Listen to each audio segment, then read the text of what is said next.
نحمده ونصلي ونسلم على رسوله الكريم أما بعد فأعوذ بالله من الشيطان الرجيم بسم الله الرحمن الرحيم قال الله تبارك وتعالى في القرآن المجيد والبرهان الرشيد قل يا أهل الكتاب تعالوا إلى كلمة سواء بيننا وبينكم ألا نعبد إلا الله ولا نشرك به شيئا ولا يتخذ بعضنا بعضا أربابا من دون الله فإن تولوا فقولوا اشهدوا بأننا مسلمون صدق الله العظيم وبلغنا رسوله النبي الكريم الأمين ونحن على ذلك لمن الشاهدين والشاكرين الحمد لله رب العالمين. حمد و ثنا کے بعد انتہائی واجب الاحترام حضرت علامہ مولانا اشفاق احمد سعیدی دامت الخاتم العالیہ مسجد میں موجود جملہ حاضرین و سامعین کرام السلام علیکم ورحمۃ اللہ وبرکاتہ. اللہ تبارک و تعالیٰ کا بے پناہ احسان ہے کہ اللہ تبارک و تعالیٰ کی دی ہوئی توفیق سے ہم نے نماز ظہر ادا کی اور الحمدللہ یہ ہفتہ درس قرآن جو ہر اتوار بعد نماز ظہر منعقد کیا جاتا ہے اس میں شریک ہونے کی بھی توفیق عطا فرمائی. رب العزت کی بارگاہ میں دعا ہے کہ اللہ تبارک و تعالیٰ ہمیں قرآن کو صحیح طریقے سے پڑھنے کی اور اس کا مفہوم صحیح طریقے سے سمجھنے کی توفیق عطا فرمائے اور قرآن کو ہمارے لیے باعث نجات بنائے. آج الحمدللہ ہم اپنے درس قرآن کا آغاز سورہ آل عمران کا رکوع نمبر 7 اور تیسرا پارہ جس کا رکوع نمبر 15 کی ابتدا ہو رہی ہے، جس میں اللہ تبارک و تعالی ارشاد فرما رہا ہے کہ قل اے محبوب آپ فرما دیجئے یا اہل الکتاب اے اہل کتاب تعالوا الی کلمۃ سواء بیننا وبینکم کہ آؤ ہم ایک پیج پر بیٹھ جاتے ہیں، ایک بات پر بیٹھ جاتے ہیں. اور وہ کون سی بات ہے؟ الی کلمۃ سواء بیننا وبینکم الا نعبد الا اللہ، کہ جو ہمارے درمیان مشترک ہے اور وہ یہ ہے کہ اللہ نعبد الا اللہ، کہ ہم نہیں عبادت کرتے یا کریں گے الا مگر اللہ سوائے اللہ تبارک و تعالی کی، ولا نشرک به شیئا اور نہ ہم شریک ٹھہرائیں به شیئا کسی چیز کو اللہ کے سوا، ولا يتخذ بعضنا بعضا اربابا من دون اللہ اور نہ بنائیں ہم بعض کو خدا، اربابا خدا، من دون اللہ اللہ کے سوا. یعنی ہم میں سے کچھ لوگ ایسے ہیں جو بعض لوگوں کو جنہوں نے خدا بنا رکھا ہے، تو ہم اس بات پر متفق ہو جاتے ہیں کہ ذکر کس سے ہو رہا ہے؟ عیسائیوں سے ہو رہا ہے. چند روایت میں ملتا ہے کہ یہ یہودیوں سے ذکر ہو رہا ہے، اور لیکن چند روایتوں میں یہ آتا ہے کہ یہود اور نصارہ یہ دونوں سے ذکر ہو رہا ہے. لیکن چونکہ اس سے پچھلی آیت میں نجران کے عیسائیوں کا تذکرہ تھا، تو اس میں کبھی یہ بات ہے کہ یہ جو بیان ہے وہ عیسائیوں سے ہے. یہ عیسائیوں سے ذکر ہو رہا ہے کہ ہم جس بات پر متفق ہیں اور ہمیں جو اللہ تبارک و تعالیٰ نے جو ہمیں کتاب میں جو بات مشترک عطا فرمائی وہ یہ ہے کہ ہم اللہ تعالیٰ کی وحدانیت پر متفق ہیں، اور آؤ ہم اس بات پر متفق ہو جاتے ہیں اور اللہ کے سوا ہم نے جو بعض لوگوں کو خدا بنا رکھا ہے ان سے ہم توبہ کرتے ہیں اور اللہ کے سوا کسی اللہ کے ساتھ کسی کو شریک نہیں ٹھہراتے. آؤ اس بات پر بیٹھ جاتے ہیں. فَإِن تَوَلَّوْا فَقُولُوا اشْهَدُوا بِأَنَّا مُسْلِمُونَ، پھر اگر جو اس سے روگردانی کرے فَقُولُوا اشْهَدُوا تو آپ فرما دیجئے گا، کہہ دیجئے گا، فرما دیجئے گا اشہدوا کہ گواہ ہو بِأَنَّا مُسْلِمُونَ کہ ہم مسلمان ہیں. اس سے پہلے پچھلے ہفتے ہم نے نجران کے عیسائیوں کا تذکرہ سنا تھا کہ کس طرح حضور علیہ السلام نے جب انہوں نے کسی بات کو تسلیم نہیں کیا تو اللہ کے نبی صلی اللہ علیہ وسلم نے ان کو مباہلے کا جو ہے دعوت دی، اور جب وہ لوگ مباہلے کے لیے آئے اور جب حضور علیہ السلام کے ساتھ وہ ذوات قدسیہ وہ اہل بیت اطہار جو حضور علیہ السلام کے ساتھ تھے، جب ان کو دیکھا تو ان میں سے ایک بڑے پادری نے یہ کہا کہ میں تمہیں خبردار کرتا ہوں کہ اگر ان لوگوں نے تمہاری مخالف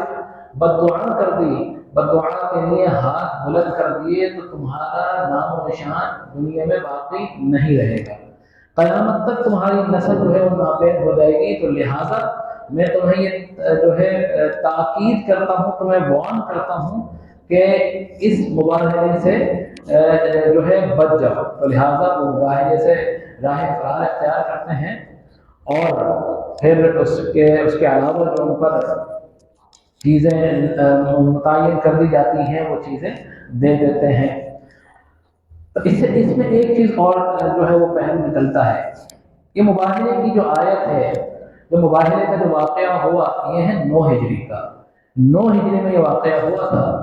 کہ جس میں اللہ کے رسول صلی اللہ تعالی علیہ وسلم جب نجران کی عیسائیوں کے مخالف جب نکلے تو آپ کے ساتھ کون کون لوگ شریک تھے؟ آپ کے ساتھ آپ کی صاحبزادی حضرت فاطمہ الزہرا رضی اللہ تعالی عنہا ساتھ تھی، آپ کے دونوں نواسے حضرت حسن اور حضرت حسین رضی اللہ تعالی عنہما آپ کے ساتھ تھے، حضرت علی کرم اللہ وجہ الکریم شیر خدا آپ کے ساتھ تھے۔ تو ان ذوات قدسیوں کو لے کے حضور علیہ السلام عیسائیوں کے جو ہے مخالفت میں جب مباہلے کے نکلے، یہ واقعہ ہے 9 صدی کا۔ اب اس میں ایک نقطہ یہ نکلتا ہے کہ آج کل جو ہے بڑا ہر زمانے زد عام ہوتا ہے کہ جی اہل بیت اطہار دیکھیں گے 5 ہی قدسی ذوات قدسیہ تھیں، اور اس کے علاوہ اور حضور علیہ السلام کسی بیٹی کا کسی صاحب زادی کا ذکر نہیں آتا، حالانکہ حضور علیہ السلام کی ان سے پہلے بھی 3 صاحبزادی موجود تھیں۔ تو جن کو کچھ حضرات یہ کہتے ہیں کہ نہیں یہی لوگ صرف ہیں جو اہل بیت اطہار میں ہیں، ان کے علاوہ کوئی اہل بیت اطہار میں نہیں ہے، اور اگر ایسا ہوتا تو حضور علیہ السلام ان لوگوں کو بھی ساتھ لے کر آتے، ان لوگوں کو بھی ساتھ لے کر آتے، لیکن جو لوگ یہ باتیں سنتے ہیں اور اس پر خاموش رہتے ہیں، اس کی وجہ یہ ہے کہ ان کو علم نہیں ہوتا، یہ جانتے نہیں ہیں کہ یہ واقعہ کس دور کا ہے، اور یہ جو بات کر رہے ہیں جو سادہ لوگ انسانوں کو مسلمانوں کو بہکانے کی کوشش کر رہے ہیں اور امت مسلمہ میں تفرقہ ڈالنے کی کوشش کر رہے ہیں، یہ سراسر ان کی من گھڑت باتیں ہیں، اور یہ جو ہے تہمتیں ہیں۔ اس کی مثال، اس کی وجہ بات یہ ہے کہ دیکھیں یہ واقعہ ہے 9 ہجری کا، اور ہم یہ سنتے ہیں کہ حضور علیہ السلام جب بدر میں تشریف لے کر گئے تو آپ حضرت عثمان غنی رضی اللہ تعالی عنہ کو آپ نے مدینہ میں ہی چھوڑا۔ اس کی وجہ کیا تھی کہ آپ کی جو صاحبزادی اس وقت حضرت عثمان غنی رضی اللہ تعالی عنہ کے نکاح میں تھی وہ علی تھی، وہ بیمار تھی، اور ہم یہ بھی سنتے ہیں کہ حضور علیہ السلام جب جنگ بدر سے واپس مدینہ پہنچے تو اس وقت حضرت عثمان غنی رضی اللہ تعالی عنہ آپ کی صاحبزادی جو انتقال کر چکی تھی ان کی تدفین کر رہے تھے۔ اس کے بعد آپ کا جو ہے دوسری صاحبزادی کا نکاح ہوا۔ تو یہ واقعہ کب ہے؟ جنگ بدر کب ہوئی؟ 2 ہجری میں، اور مباہلے کا واقعہ کب ہے؟ 9 ہجری کا۔ تو ان کے درمیان کتنا فرق آ گیا؟ 7 سال کا فرق آ گیا، اور ان 7 سالوں کے دوران جب مباہلے کی جو یہ آیت نازل ہوئی، جو یہ واقعہ ہوا، اس سے پہلے حضور علیہ السلام کی تینوں صاحبزادیاں انتقال کر چکی تھیں، تینوں صاحبزادیاں انتقال کر چکی تھیں، تو لہذا جو تینوں صاحبزادیاں موجود ہی نہیں تھیں تو حضور علیہ السلام کس طرح ان تینوں صاحبزادوں کو لے کر آتے ہیں؟ تو اس بات کو کچھ لوگ اس طرح تشہیر کرتے ہیں کہ دیکھو حضرت فاطمہ الزہرا رضی اللہ تعالی عنہ ہی حضور علیہ السلام کے اہل بیت میں ہیں، باقی کوئی صاحبزادی حضور کے اہل بیت میں شامل نہیں ہیں، اگر ہوتی تو ان تینوں صاحبزادیوں کو بھی ساتھ لے کر آتے۔ تو ان سے یہ کہا جائے کہ عقل کے اندھو، اگر تمہیں تاریخ معلوم ہے تو تم یہ نہیں جانتے کہ اس سے قبل ہی حضور علیہ السلام کی تینوں صاحبزادیاں انتقال فرما چکی تھی، اگر ہوتی تو حضور علیہ السلام کیوں نہیں لے کر آتے؟ اور یہی وجہ ہے کہ جو سادہ لوگ مسلمان جو ان باتوں پر بد اعتقادی کر بیٹھتے ہیں، اس کی وجہ یہ ہے کہ دین سے دوری ہے، مذہب سے دوری ہے، اور قرآن سے دوری ہے، اسلام کی تاریخ سے دوری ہے۔ تو لہٰذا ہمیں چاہیے کہ تھوڑا تھوڑا اسلام کے بارے میں پڑھتے رہیں، ویسے تو پڑھنا چاہیے لیکن چونکہ عادت نہیں ہے تو ضرور جاننا چاہیے۔ اگر اسلام کے بارے میں ہم جانیں گے، قرآن کو پڑھیں گے، تو اس قسم کی غلط فہمیوں کا ہم شکار نہیں ہوں گے جو بعد میں بڑے سے بڑے جو ہے ایسے واقعے کا سبب بنتی ہیں جو ہے اچھا نہیں ہوتا۔ تو لہٰذا اس تناظر میں اس کی وضاحت لازمی تھی۔ اب اللہ تبارک و تعالیٰ کے نبی صلی اللہ علیہ وسلم نے فرمایا کہ آؤ اس بات پر متفق ہو جائیں، یہ عیسائیوں سے ہے۔ حضور علیہ السلام نے معاہدہ فرمایا کہ حضور علیہ السلام کی چاہت تھی کہ یہ لوگ اسلام قبول کر لیں، لیکن اللہ تبارک و تعالیٰ نے فرمایا کہ ان کو ایک اور طریقے سے اسلام کی دعوت دی جائے۔ اب آپ یہ جانتے ہیں کہ حضرت عیسیٰ علیہ السلام کا کیا عقیدہ ہے، کہ وہ حضرت عیسائیوں کا کیا عقیدہ ہے کہ حضرت عیسیٰ علیہ السلام کو اللہ کا بیٹا جانتے ہیں، اور یہودیوں کا کیا عقیدہ ہے کہ حضرت عزیر علیہ السلام کو اللہ کا بیٹا جانتے ہیں۔ تو اور ہمارا کیا عقیدہ ہے کہ چاہے وہ حضرت عیسیٰ علیہ السلام ہو یا حضرت عزیر علیہ السلام ہو، یہ تمام کی تمام ہستیاں اللہ تعالیٰ کی برگزیدہ جو ہے وہ پیغمبر ہیں، اللہ کے بندے ہیں، اللہ کے بیٹے نہیں ہیں۔ یہ بنیادی عقیدہ ہے۔ تو چنانچہ اللہ تبارک و تعالیٰ نے قرآن میں ان کو ان باتوں سے روکا کہ دیکھو رک جاؤ، اس بات پر آ جاؤ کہ جو تمہاری اصل ہے، جو ہماری بھی اصل ہے، جو تمہاری بھی اصل ہے، وہ کیا ہے؟ اللہ تعالیٰ وحدہ لا شریک ہے۔ اللہ تعالیٰ کسی کا بیٹا نہیں ہے، اللہ تعالیٰ کسی کا باپ نہیں ہے، اللہ تعالیٰ کی ذات ہو یہ اللہ تعالیٰ کے صفات، اس میں کسی قسم کی کوئی شریک نہیں ہے۔ یہ عقیدہ توحید ہے، یہ عقیدہ توحید ہے، لیکن اس میں جو تم نے بگاڑ پیدا کر لیا کہ تم میں سے بعض نے حضرت عیسیٰ کو اللہ کا بیٹا جاننا شروع کر دیا، تم میں سے بعض نے حضرت عزیر کو اللہ کا بیٹا جاننا شروع کر دیا، تو ان باتوں سے اجتناب کر لو۔ جب ان باتوں سے اجتناب کر لو گے اور اللہ کی وحدانیت کا تم اقرار کرو گے، تو اس پوائنٹ میں ہم بھی اور تم بھی ایک پیش پر متفق ہیں۔ لیکن اور اس کے بعد اللہ تبارک و تعالیٰ نے یہ ارشاد فرمایا وَلَا يَتَّخِذَ بَعْضُنَا بَعْضًا أَرْبَابًا مِن دُونِ اللَّهِ، کہ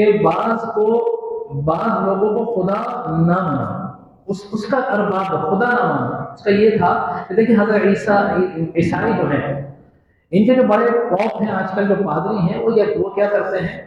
کہ ان لوگوں کو یہ تصرف یہ دے دیتے ہیں کہ وہ چاہیں تو اللہ کی شریعت میں وہ رد و بدل کر دیں، یعنی کہ وہ بعض چیزوں کو حلال کر دیتے ہیں، بعض چیزوں کو حرام کر دیتے ہیں، اور یہ ان کا عقیدہ ہے کہ جو اللہ تعالیٰ کی راہ میں جو ظاہرہ مجاہدہ کر لیتا ہے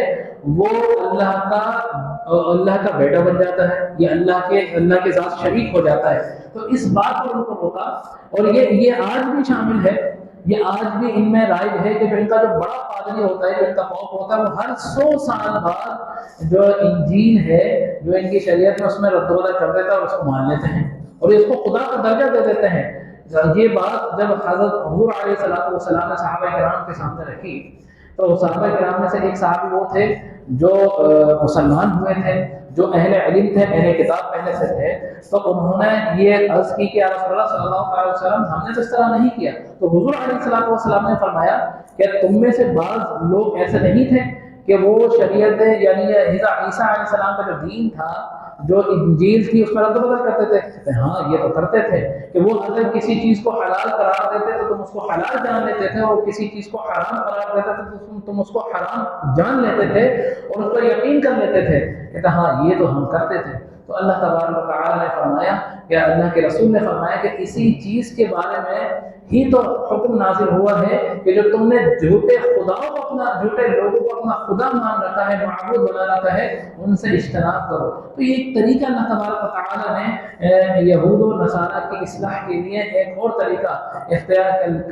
جو فرمایا، اور اپنے نبی مکرم صلی اللہ علیہ وسلم کو فرمایا کہ ان باتوں کو ان کو بتاؤ کہ جس میں ہم اور آپ متفق ہیں، یعنی وہ کون سی ہیں؟ توحید کی ہے۔ تو اللہ تبارک و تعالیٰ سے دعا ہے۔ پھر ایک اور اگلی آیت میں یہ ارشاد ہوتا ہے کہ یا اہل الکتاب لم تحاجون فی ابراہیم وما انزلت التوراۃ والانجیل الا من بعدہ افلا تعقلون، کہ اہل کتاب کیوں حجت کرتے ہو ابراہیم علیہ السلام کی شریعت میں؟ وما انزلت التوراۃ والانجیل، کیا نہیں اتاری اللہ تبارک و تعالیٰ نے انجیل اور توریت الا من بعدہ، یعنی کہ ابراہیم علیہ السلام کی آنے کے کافی عرصے بعد اللہ تبارک و تعالیٰ نے توریت نازل فرمائی، انجیل نازل فرمائی، اور روایت میں آتا ہے کہ تقریباً حضرت ابراہیم علیہ السلام اور حضرت موسیٰ علیہ السلام کے جو درمیانی فاصلہ ہے، جو عرصہ ہے، وہ 7 سال کے درمیان کا ہے، 7 سال کا عرصہ ہے۔ اور اسی طرح جو حضرت عیسیٰ علیہ السلام اور حضرت ابراہیم علیہ السلام کا جو درمیانی فاصلہ ہے وہ بھی کافی طویل ہے۔ تو وہ کیا کہا کرتے تھے کہ ابراہیم علیہ السلام، عیسائی یہ کہتے تھے کہ ابراہیم علیہ السلام دین عیسوی میں ہے کہ موافقت رکھتے ہیں، اور یہودی یہ کہتے تھے کہ ابراہیم علیہ السلام دین یہودیت میں جو ہے وہ موافق رکھتے ہیں، کیونکہ حضرت ابراہیم علیہ السلام کی ذات وہ ہے کہ جس پہ عیسائی ہوں یا یہودی ہوں یا مسلمان ہوں، تمام کے تمام لوگ تینوں مذاہب متفق ہیں کہ یہ تو ہمارے جد ہیں، لیکن اس میں چند ایسی باتیں شامل کرتے ہیں کہ جن کو جو گمراہی میں جو ہے وہ گمراہی میں ملتی ہیں۔ تو اس کی انشاءاللہ اگلے ہفتے اس کی وضاحت کروں گا، درس قرآن زیادہ طویل نہ ہو جائے۔ اللہ تبارک و تعالیٰ سے دعا ہے کہ اللہ تعالیٰ ہم نے جو کچھ پڑھا سنا، اس میں اگر کوئی غلطی ہو، کوئی کوتاہی ہو تو اللہ تعالیٰ ہمیں معاف فرمائے، اور ہمیں درس قرآن میں شریک ہونے کی توفیق عطا فرمائے، قرآن کو صحیح سمجھنے کی توفیق عطا فرمائے، قرآن کو پڑھنے کی توفیق عطا فرمائے، اور قرآن کے مطابق اپنی اصلاح کرنے کی توفیق عطا فرمائے۔ آمین۔ وآخر دعوانا الحمد للہ رب العالمین۔